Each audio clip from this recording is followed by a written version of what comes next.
Hey student, welcome once again to your online classes. बच्चों, last video में हमने exercise 20 ए का मैंने पहले तो आपको कॉन्सेप्ट समझाया था, उसके बाद हमने क्वेश्चन नंबर 1, 2 और 3 सॉल्व किया था। इस वाले वीडियो में हम क्वेश्चन नंबर 4, 5 और 6 सॉल्व करेंगे, ठीक है। और जल्द से जल्द हम सॉल्व करेंगे क्योंकि बहुत ज़्यादा लंबा चौड़ा चैप्टर है, तो जितना जल्दी हो सके वो सॉल्व करना मैं आपको सिखा दूंगा। और उसके अलावा बता दूँ कि अगर आपको नेक्स्ट वीडियोज़ की लिंक चाहिए या प्रीवियस वीडियोज़ की लिंक चाहिए तो नीचे डिस्क्रिप्शन में आपको सारे लिंक्स मिल जाएंगे, या ऊपर आई बटन आप क्लिक करेंगे ना तो वहाँ पर भी आपको प्ले लिस्ट ओपन होगा, वहाँ से मिल जाएगा। अब आइए स्टार्ट करते हैं ये वीडियो टाइम वेस्ट किए बिना। क्वेश्चन नंबर 4 हमारे पास क्या है? The area of a rectangular field is 3584 metre के स्क्वायर, यानी कि एक फील्ड है उसका जो एरिया है वो इतना लंबा चौड़ा है, ठीक है। उसके अलावा उसका जो लेंथ है वो कितना है? 64 मीटर है, ठीक। चलो चलिएगा, उसके बाद क्या बोल रहा है? ए बॉय रन अराउंड, तो यहाँ पर देखो ये चीज़ ध्यान देना, ब्रेथ नहीं दिया हुआ है ना, हमको लेंथ दिया हुआ है केवल। उसके बाद क्या बोल रहा है? Boy runs around the field at the rate of 6 kilometre our, यानी कि जो बॉय है, एक लड़का है, वो फील्ड के चारों साइड चक्कर लगा रहा है। और कितने स्पीड से? तो 6 किलोमीटर पर आवर की स्पीड से वो फील्ड के चारों साइड चक्कर लगा रहा है। तो how long will he take to go 5 time around it? तो बताइए कि अगर वो बच्चा इस स्पीड से दौड़ रहा है तो वो फील्ड के चारों साइड 5 टाइम कितने देर में चक्कर लगाएगा, यानी कि कितना टाइम लगेगा उसे 5 टाइम चक्कर लगाने में, ठीक है। तो जाहिर सी बात है, हमें फील्ड के चारों साइड अगर वो बच्चा राउंड कर रहा है तो हमको उसको क्या पता होना चाहिए कि फील्ड का टोटल पेरीमीटर कितना है। ये साइड साइड का क्या होता है? पेरीमीटर होता है। तो जब हमको पेरीमीटर पता चलेगा तो हम 5 टाइम उसका मल्टीप्लाई कर देंगे तो हमको पता चल जाएगा कि 5 टाइम में उसको कितना टोटल डिस्टेंस कवर करना है। समझ में आ रहा है बात ना? यानी कि वन टाइम अगर रहता, 1 टाइम अगर उसको चक्कर लगाना रहता तो केवल हमको 1 टाइम पेरीमीटर निकाल के हमारा काम चल जाता। लेकिन बोल रहे हैं कि 5 चक्कर लगाना है, तो 1 बार हम लोग पेरीमीटर निकालेंगे और उसके बाद उसका मल्टीप्लाई 5 से कर देंगे तो हमको पता चल जाएगा कि टोटल डिस्टेंस कितना उसको कवर करना है 5 राउंड में। और फिर हम आसानी से उसको डिवाइड दे देंगे 6 किलोमीटर आवर से, तो हमें आंसर पता चल जाएगा कि उससे कितना टाइम लगेगा। आइए इसे सॉल्व करते हैं क्वेश्चन नंबर 4 को। यहाँ में लेंथ दिया हुआ है 64 मीटर और एरिया दिया हुआ है 3584। ब्रेथ नहीं दिया हुआ है, लेकिन पेरीमीटर हमें अगर निकालना है तो ब्रेथ का जरूरत पड़ेगा। और पेरीमीटर क्यों निकालना है आपको समझ में आ गया होगा आई होप, इसलिए हम यहाँ पर सबसे पहले ब्रेथ फाइंड करेंगे। तो यहाँ पर एरिया का फॉर्मूला में ही हम लिख लेते हैं और वहीं से हमारा ब्रेथ जो होगा फाइंड हो जाएगा आसानी से। इस तरीके से एरिया का फॉर्मूला क्या होता है रेक्टेंगल का? तो वो होता है हमारा लेंथ मल्टीप्लाई ब्रेथ होता है। तो यहाँ पर हम एरिया की जगह में 3584 ये वाला नंबर, और इक्वल के उस साइड में लेंथ की जगह में 64 और ब्रेथ की जगह में हम यहाँ पर ब्रेथ ही रहने देते हैं मल्टीप्लाई में बी, क्योंकि उसका तो हमें वैल्यू पता नहीं है। अब हम क्या करेंगे, यहाँ से हमको अगर ब्रेथ का वैल्यू फाइंड करना है तो 64 को इधर ट्रांसफर कर लेंगे इस तरीके से। ये हो जाएगा हमारा 3584 डिवाइडेड बाई 64 इक्वल के उस साइड में बी। अब इसको जितना छोटा से बड़ा से बड़ा मतलब नंबर हो सके उससे कट कीजिए ताकि हमारा काम ज़्यादा आसान हो जाए। तो देखो ये हमारा 8 से तो कट हो रहा है, 8 8 हमारा 64 होता है, ऊपर भी हमारा लास्ट में 584 है जो कि 68 से डिवाइड हो जाता है। तो हम इसको डायरेक्ट 8 से डिवाइड करेंगे। 8 8 जो हो जाता है हमारा 64। अगर आपको बड़े नंबर से डिवाइड करने में कंफ्यूजन होता है थोड़ा सा कि हो रहा है कि नहीं हो रहा है, तो आप छोटे नंबर से कर ही सकते हो। जैसे कि देखो 84 है तो लास्ट में 2 डिजिट में, तो ये 4 से डिवाइड हो ही रहा है, उसी तरीके से 64 भी 4 से डिवाइड हो ही रहा था, तो आप 4 से कर लो। 4 से नहीं होता है तो 2 से कर लो, लेकिन उसमें क्या होगा, थोड़ा सा टाइम ज़्यादा लगेगा, और बड़े नंबर से करोगे तो टाइम कम लगेगा, इसलिए मैं बड़े नंबर से कर रहा हूँ। 8 8 हमारा 64 हो जाएगा, ऊपर में 8 4 जो होता है 32, बच गया इसके पास कितना 3 बचा, वो इधर आ जाएगा। तो 8 फिर हमारा 32 ही लेना पड़ेगा क्योंकि 40 तो है नहीं यहाँ पर, 8 5 जा, तो यहाँ पर फिर हम 8 4 जा 32 ही लेंगे। बच कितना जाएगा यहाँ पर, अब 6 बच जाएगा, वो इधर आकर के इसे 64 बना देगा। तो 8 8 जा हो जाएगा हमारा 64। ये भी पूरा कट हो गया। ऊपर में हमारे पास 448 है, नीचे में 8 है, फिर से 8 से कट कर लेते हैं, 8 1 जा 8 हो जाएगा। ऊपर में हमारे पास 8 4 जा हो जाएगा, सॉरी 8 5 जा 50 हो जाएगा यहाँ पर, सॉरी 40 बच जाएगा, 4 इधर आकर के बना देगा इसे 48। तो 8 6 जा हो जाएगा हमारा 48। तो ब्रेथ कितना निकल गया उसका 56 मीटर। यहाँ से हमें ब्रेथ इसका पता चल गया। तो यहाँ पर आप इस तरीके से लिख सकते हो, breadth equal to 56 metre. Is that clear? अब हमको जब ब्रेथ पता चल गया है तो हम क्या निकालेंगे उसका, पहले तो पेरीमीटर निकाल लेंगे इस तरीके से यहाँ पर कि पेरीमीटर पूरा आप लिखना चाहो तो पूरा लिख सकते हो। अगर आप फेयर में लिख रहे हो तो मैं केवल शॉर्टकट में पेरीमीटर लिख रहा हूँ, आप चाहो तो यहाँ पर पूरा पेरीमीटर ऑफ फील्ड इस तरीके से लिख सकते हो। उसका फॉर्मूला आपको पता ही है, रेक्टेंगल में शेप में है तो 2 मल्टीप्लाई में लेंथ प्लस ब्रेथ हो जाएगा। तो ये हमारा कितना निकल जाएगा 2, ब्रैकेट में लेंथ कितना है हमारे पास 64 और ब्रेथ हमारा कितना निकला है यहाँ पर से 56 निकला है। तो इन दोनों को अब हम क्या करेंगे, आपस में प्लस कर देंगे। तो ये हो जाएगा हमारा 4 और 6 हो जाएगा, 10 का 0 कैरी हो गया 1, 5 और 6 और 6 12। तो ये हो जाएगा हमारा 122 और ये 2 जो है मल्टीप्लाई में, यहाँ पर कोई साइन नहीं रहता, इसका मतलब मल्टीप्लाई रहता है। तो ये हो जाएगा हमारा 2 0 जा 0, 2 2 जा 4 और 2 1 जा 2। तो इसका जो पेरीमीटर निकल गया वो कितना निकल गया, 240 मीटर निकला। यानी कि एक राउंड जब वो लगाएगा ना तो उसे 240 मीटर उसको डिस्टेंस कवर करना पड़ेगा। समझ में आ रहा है? ये 1 राउंड का निकला है। पेरीमीटर का मतलब कि 1 राउंड, यहाँ से यहाँ तक अगर वो चक्कर लगाना शुरू करे तो 1 राउंड जो होगा वो पेरीमीटर कहलाता है। तो हमको पता करना है कि उसका टोटल डिस्टेंस उसको कितना कवर करना पड़ेगा 5 राउंड में, तभी हम टाइम बता सकते हैं कितना टाइम लगेगा। तो यहाँ पर आप लिख सकते हो इस तरीके से, टोटल डिस्टेंस इन 5 राउंड। इस तरीके से शॉर्टकट में स्टेटमेंट बनाओ, खुद से स्टेटमेंट बनाना, मेन देखना सॉल्व करने आपको आना चाहिए। स्टेटमेंट अब लिखने से कोई मतलब नहीं है, अब बड़े से बड़े स्टेटमेंट लिख लो, तुम सुंदर से सुंदर स्टेटमेंट लिख लो, अगर आप सॉल्व करना नहीं जानोगे, आंसर नहीं निकाल पाओगे तो कोई फायदा नहीं उस स्टेटमेंट का। इसलिए आप स्टेटमेंट जितना शॉर्ट हो सके वो लिखो, मेन सॉल्व करने में फोकस करो। तो 5 राउंड में कितना डिस्टेंस हो जाएगा, ये 1 राउंड का है, 5 का निकालना है, तो हम यहाँ पे 240 का मल्टीप्लाई कर देंगे 5 से। तो ये हमारा कितना निकल जाएगा डिस्टेंस, ये हो जाएगा 0 जा 0, 5 4 जा 20 का 0, कैरी हो गया 2, 5 2 जा 10 और 2 12। यानी कि उससे कितना राउंड करना पड़ेगा, सॉरी कितना डिस्टेंस, तो 1200 मीटर उसे डिस्टेंस कवर करना पड़ेगा। इतना समझ में आ गया। अब हम उसका स्पीड कितना है बॉय का, तो देखो यहाँ पर हमें डिस्टेंस जो हमने निकाला वो मीटर में निकाला है और उस बच्चे के स्पीड में दिया हुआ है किलोमीटर में दिया हुआ है। तो या तो आप इसको किलोमीटर में चेंज कर लो या उसका स्पीड को मीटर में चेंज कर लो। तो हम उसका स्पीड को मीटर में चेंज कर लेते हैं ताकि हमारा काम आसान हो जाए। किलोमीटर में चेंज करने के बाद डेसिमल लगाना पड़ेगा और मीटर में चेंज करने के बाद क्या करना पड़ेगा, केवल हमें वहाँ पर उसका 0 बढ़ाना पड़ेगा। तो यहाँ पर हम इस तरीके से लिखेंगे, speed of boy equal to, तो स्पीड ऑफ बॉय कितना है 6 किलोमीटर आवर है, तो 1 किलोमीटर में कितना मीटर होता है 1000 मीटर होता है, तो 6 किलोमीटर में कितना हो जाएगा 6000। तो हम इसको 6 किलोमीटर आवर से अच्छा है कि हम इसको 6000 मीटर आवर लिख दें इस तरीके से। समझ आ रहा है ना, वही जो स्पीड दिया होता है ना उसी को बस मैंने मीटर में कन्वर्ट किया है और कुछ चेंज नहीं है यहाँ पर। अब उसको टाइम कितना लगेगा वो निकालने के लिए आप कुछ नहीं करना, इससे इसको डिवाइड दे दो, यानी कि टाइम टेकन बाई हिम, या फिर जो भी लिखना है आप इसको लिख सकते हो। यहाँ पर मैं केवल टाइम लिख देता हूँ। ये हो जाएगा हमारा 1200 डिवाइड बाई 6000, तो और ये क्या निकलेगा हमारा आवर में निकलेगा, इसी ध्यान रखना। 20 से ये 20 हमारा कट हो गया, 12 1 जा 12, 12 5 जा 60, यानी कि उससे 1/5 आवर टाइम लगेगा, 1/5 आवर। और 1/5 आवर कितने मिनट्स होते हैं, अगर उसमें आपको कन्वर्ट करना है, मान लो आंसर आपका मिनट में दिया हो या फिर आप टीचर बोले कि इसको आप मिनट में कन्वर्ट करो, तो वो हो जाएगा हमारा 1/5 आवर के जगह हम क्या लिखेंगे 60 मिनट। 1 आवर में कितने मिनट होते हैं 60 मिनट होते हैं, तो मल्टीप्लाई कर देंगे हम इसका 60 से। तो ये हमारा हो जाएगा 5 1 जा 5, 5 के टेबल में 5 1 जा 5, 1 इधर गया तो 5 2 जा 10 और ये 12 1 जा हो जाएगा 12 मिनट्स। तो इस तरीके से अगर मिनट्स में आपको निकालना हो तो इस तरीके से निकाल लो, नहीं तो आप डायरेक्ट आवर में निकाल करके इसे छोड़ सकते हो। तो ये हो गया आपका क्वेश्चन नंबर 4 सॉल्व, कि उसे 12 मिनट लगेगा 5 राउंड रिवॉल्व करने में। हाँ, लास्ट में स्टेटमेंट जरूर लिख लिया करना, जैसे इधर स्टेटमेंट लिखने की जरूरत नहीं है, लेकिन लास्ट में जरूर लिख लेना स्टेटमेंट कि boy take 12 minute to round, कितने राउंड यहाँ पर बोले थे, जो भी क्वेश्चन में रहे स्टेटमेंट देख लेते हैं एक बार, रुकिए एक second. How will he take to go 5 times around it, तो यहाँ पर आप शॉर्टकट में जो क्वेश्चन में दिया है वही स्टेटमेंट उतार देना कि 12 minute will he take to go 5 times around it, बस इतना सर, जो क्वेश्चन में स्टेटमेंट वही। ठीक, अब आ जाओ क्वेश्चन नंबर 5 सॉल्व करते हैं। क्वेश्चन नंबर 5 में हमारे पास है, a verandah is 40 metre long and 15 metre broad, यानी कि बरामदा किसको बोलते हैं, आंगन को बोला जाता है, ठीक है ना, आंगन हॉल जो भी आप कह लो, वो इतना लंबा चौड़ा है। It to be poured with stone, उसे स्टोन से भरना है, यानी कि उस बरामदे में स्टोन भरने हैं। Each measuring 6 decimetre by 5 decimetre, और जो स्टोन का साइज है वो 6 डेसीमीटर बाई 5 डेसीमीटर, यानी कि 6 मीटर लेंथ है उसका लंबाई है और 5 डेसीमीटर क्या है उसका चौड़ाई है उसके इस चीज़ का स्टोन का। तो बताइए कि कितने स्टोन लगेंगे उस बरामदा को भरने के लिए। कुछ नहीं करना, यहाँ पर टोटल आपको क्या करना है, दोनों का एरिया निकाल देना है और फिर डिवाइड दे देना है, तो आपको पता चल जाएगा टोटल स्टोन कितने लगेंगे। बस ये ध्यान देना, ये डीएम में और ये मीटर में है, तो इस मीटर को हम क्या करेंगे डीएम में कन्वर्ट कर लेंगे। आइए सॉल्व करते हैं। इस तरीके से पहले लिख लेना आपको, लेंथ ऑफ वरांदा मैंने वी लिख लिया शॉर्टकट में, वरांदा का वी कर दिया मैंने, तो लेंथ में दिया हुआ 40 मीटर और ब्रेथ दिया हुआ है 30 मीटर। सबसे पहला चीज़ ध्यान देना है कि जो हमें स्टोन का साइज दिया हुआ है डेसीमीटर में दिया है, तो या तो इसको आप डेसीमीटर में कन्वर्ट करो या तो स्टोन को मीटर में कन्वर्ट करो। तो बड़े में कन्वर्ट करने में क्या होता है, डेसिमल लगाना पड़ता है, जो कि थोड़ा सा झंझट वाला काम है, यानी कि थोड़ा सा उसमें कंफ्यूज हो जाते हैं कई बच्चे। तो सबसे ईजी है कि इसको आप क्या करो डेसीमीटर में कन्वर्ट कर दो। तो 1 मीटर में कितने डेसीमीटर होते हैं हमारे, 10 डेसीमीटर होते हैं 1 मीटर में। तो ये हमारा 40 मीटर में कितने हो जाएंगे, 40 × 10 डेसीमीटर, यानी कि 400 डेसीमीटर हो जाएंगे हमारे 40 मीटर में। उसी तरीके से 30 मीटर में कितने हो जाएंगे हमारे 300 डेसीमीटर हो जाएंगे।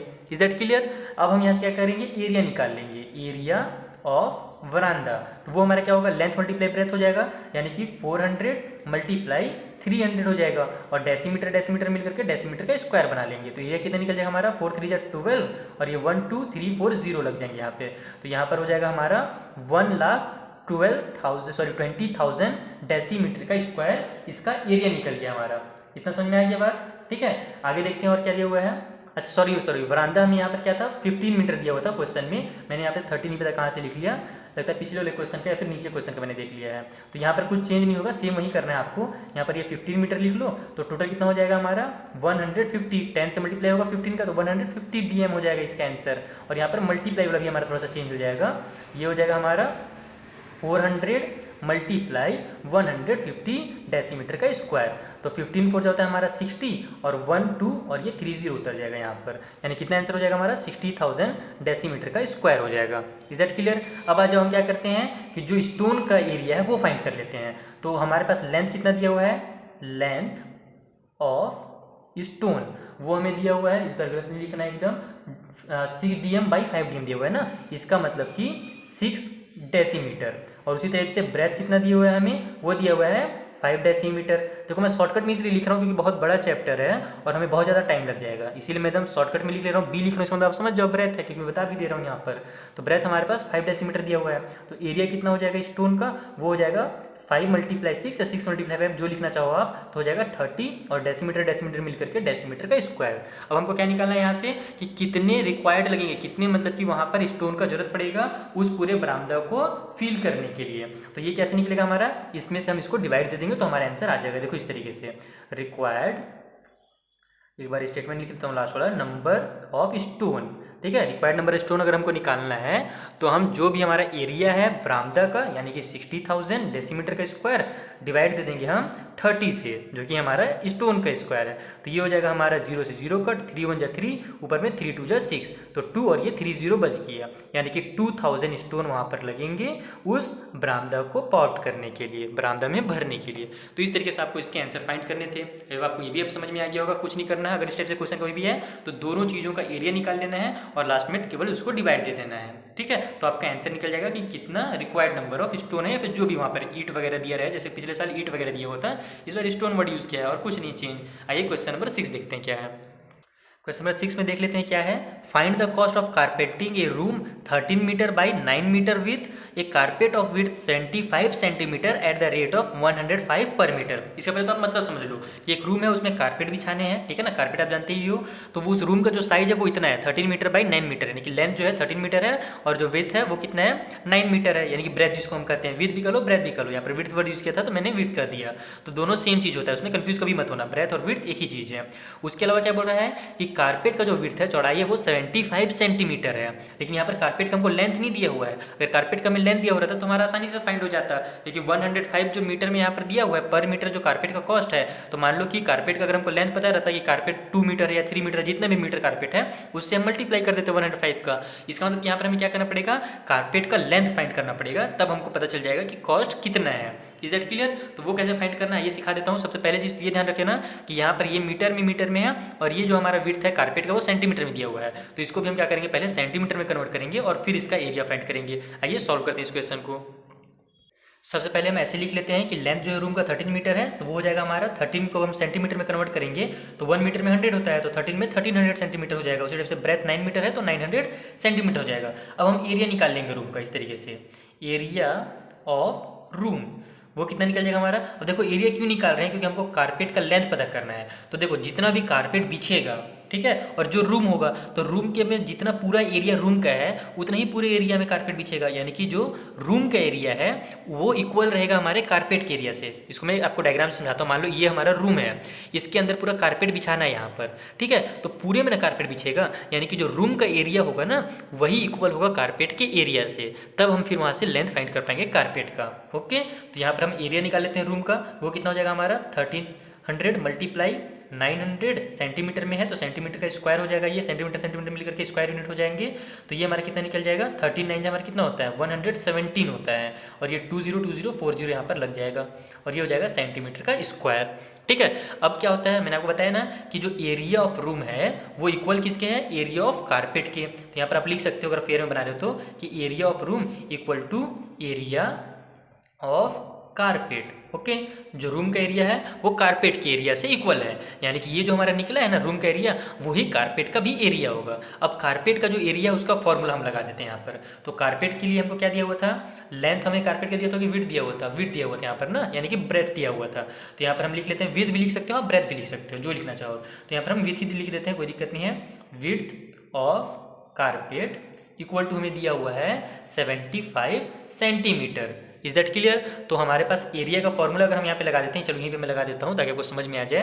तो एरिया ऑफ कारपेट का फॉर्मूला क्या हो जाएगा हमारा, area of carpet equal to हो जाएगा हमारा, मैं लिखते थोड़ा सा नहीं बन रहा है, कोई दिक्कत नहीं, आपको बस समझ में आना चाहिए। ये हो जाएगा हमारा लेंथ मल्टीप्लाई विथ, या फिर उसको ब्रेथ लिख लो, तो मैं यहाँ पर विथ लिख देता हूँ, कोई दिक्कत नहीं, क्योंकि विथ दिया हुआ था हमें। तो ये हमारा कितना हो जाएगा, एरिया ऑफ कारपेट की जगह में एरिया ऑफ कारपेट लिख दो, यानी कि हमारा ये जितना भी निकला था एरिया ऑफ रूम, उसी को यहाँ पर एरिया ऑफ कारपेट दोनों इक्वल है। तो यहाँ पर हम उसके जगह में 117 और ये 40 लिखेंगे। इक्वल के उस साइड में लेंथ हमें पता नहीं है, वही हमें फाइंड करना है, तो लेंथ लिखेंगे, मल्टीप्लाई में विड्थ हमें दिया हुआ है कितना, 75 दिया हुआ है, तो यहाँ पर हम 75 लिखेंगे। ये वाला इक्वेशन कहाँ से बना समझ में आया है ना आपको? ये जो हमारा फॉर्मूला है ना एरिया वाला, उसी फॉर्मूला मैंने पुट कर दिया। जो हमारा एरिया ऑफ कारपेट है उसके जगह में हमने इतना लिख दिया, लेंथ की जगह में लेंथ ही रहने दिया, और विड्थ की जगह में हमने 75 लिख दिया है। ओके, अब बस हमको क्या करना है, लेंथ फाइंड करना है, ताकि हमारा पूरा का पूरा क्वेश्चन सॉल्व हो जाए। तो लेंथ फाइंड करने के लिए क्या करेंगे, इसको इधर ट्रांसफर कर देंगे, तो ये हो जाएगा हमारा 117 4 टाइम्स 0, ठीक है, डिवाइड बाई हो जाएगा हमारा 75। इस तरीके से इसको डायरेक्ट कट करते हैं, तो बड़े से बड़े नंबर से कट करने की कोशिश करो, जैसे कि ये 25 से मैं डायरेक्ट करने की कोशिश करता हूँ। देखो 25 के टेबल में 3 टाइम पे हमारा 75 आता है, ऊपर में 25 का टेबल अगर हम लोग 4 टाइम पढ़ेंगे तब हमारा कितना आ जाएगा, 4 टाइम पे 100 आ जाएगा ना, तो ये हो जाएगा हमारा 4 टाइम पे 100। तो 117 में से माइनस हो तो कितना बच गया, 17 बच गया। इस जीरो के पास 17 जाएगा तो इसे बना देगा 170। इसको आप माइंड में इमेजिन करते जाओ, तो 170 बन गया यहाँ पर आकर के। अब 170 कितने टाइम पे आता है, तो 170 तो आता नहीं है, 100 आता है और फिर 50 आता है, तो 104 टाइम पे आता है और 50 आता है 2 टाइम पे, तो 4 और 2 हो गया हमारा 6 टाइम पे, कितना हो जाएगा 150 हो जाएगा। अब कितना बच गया है, 2 बच गया है ना, 2 बोल रहा हूँ 20 बच गया है। 170 में से हमारा 50 माइनस हुआ तो बच गया हमारे पास कितना, 20 बच गया। तो ये हो जाएगा हमारे पास 20 इधर जाएगा इस वाले जीरो के पास, तो इसे 200 बना देगा। अब हमें पता ही है कि 4 टाइम पे 100 आता है 25 के टेबल में, तो 8 टाइम पे आ जाएगा हमारा 200। ये भी कट हो गया, 20 बचा है, ये 20 उतार दो। अगर आप इतने बड़े नंबर से कट करने में कंफ्यूज हो रहे हो तो आप छोटे नंबर से स्टार्ट कर सकते हो, 5 से कट करना स्टार्ट कर सकते हो। मेरे पास थोड़ा सा स्पेस भी कम था और टाइम भी हमारा ज़्यादा वेस्ट होगा, इसीलिए मैं बड़े नंबर से कट कर रहा हूँ। अब बाकी छोटे नंबर से कर सकते हो, कोई दिक्कत नहीं है। अब इसको हम 3 से डायरेक्ट कट करके देखते हैं, 3 1 जा 3, ये हमारा कितना हो जाएगा, यहाँ पे मैं आंसर लिख देता हूँ डायरेक्ट इसको, क्योंकि डिनोमिनेटर में तो 1 आ गया, न्यूमरेटर को केवल लिखना है। 3 1 जा 3 हो जाएगा, 1 बच गया वो इधर आ जाएगा, इसे 16 बना देगा, तो 3 5 जा 15 हो गया, फिर 1 इधर गया, तो 3 के टेबल में हमारा 6 टाइम पे आता है 18, और ये 20 जो है वो बचा हुआ है। तो इसका आंसर कितना हो गया 15600, और एक ही चीज़ में आएगा हमारा भी सेंटीमीटर में आएगा, क्योंकि हम जो है सभी चीज़ को सेंटीमीटर में कन्वर्ट कर चुके हैं, तो ये हमारा सेंटीमीटर में आ गया। अब यहाँ पर हमको क्या बोला था कि जो कारपेट का रेट है ना, वो कितना है 105 पर मीटर पे है, यानी कि कारपेट 1 मीटर का 105 है। तो यहाँ पर हम क्या करेंगे, इसको मीटर में कन्वर्ट कर लेंगे। अब यहाँ पे मीटर में कन्वर्ट करना आसान है, अगर हम पहले मीटर में कन्वर्ट किए रहते ना तो डेसिमल वाला बहुत ज़्यादा यहाँ पे कंफ्यूजन होता, लेकिन अब इसको मीटर में हम आसानी से कन्वर्ट कर सकते हैं। यहाँ पर मीटर में कन्वर्ट करके क्या करना पड़ेगा, इसको 100 से डिवाइड देना पड़ेगा, तो इसका मतलब ये 20 इसके कट हो जाएंगे, तो ये हो जाएगा हमारा 156 मीटर। तो जो टोटल लेंथ निकल गया रूम का वो 156 मीटर निकल गया। अब यहाँ पर आपको कुछ नहीं लिखना है, आपको केवल कॉस्ट लिख लेना है इस तरीके से कि cost of carpet equal to 105 metre, फिर आप लिख लेना cost of 156 metre carpet equal to करके 156 का मल्टीप्लाई कर देना 105 से, क्योंकि 105 1 मीटर का कॉस्ट है, और हमारे पास टोटल कितना एरिया है 156 है, यानी कि टोटल जो लेंथ है रूम का 156 है। तो यहाँ पर आप 156 लिख देना, ठीक है ना। कारपेट का जो टोटल लेंथ पड़ रहा है हमें 156 पड़ रहा है, तो बस इसका मल्टीप्लाई कर देना इन दोनों से, तो आपका जो भी आंसर आएगा वो क्या हो जाएगा, टोटल कॉस्ट निकल जाएगा कारपेंटिंग करने का रूम का। बस इसका आपको बस मल्टीप्लाई करना है। यहाँ पर मेरे पास स्पेस नहीं तो मैं ही कर देता, आप इसका आसानी से मल्टीप्लाई कर सकते हो। मल्टीप्लाई करना आपके लिए कुछ बड़ी बात नहीं है, क्लास 7 के स्टूडेंट हो आप, मल्टीप्लाई कीजिएगा, इसका आंसर आपको मिल जाएगा। तो ये क्वेश्चन नंबर 6 सॉल्व हमारा। मिलेंगे नेक्स्ट वीडियो में, जहाँ पर मैं आपको अब नेक्स्ट जो क्वेश्चन है क्वेश्चन नंबर 7 8 9 वो सॉल्व करना सिखा दूंगा। Thank you for watching.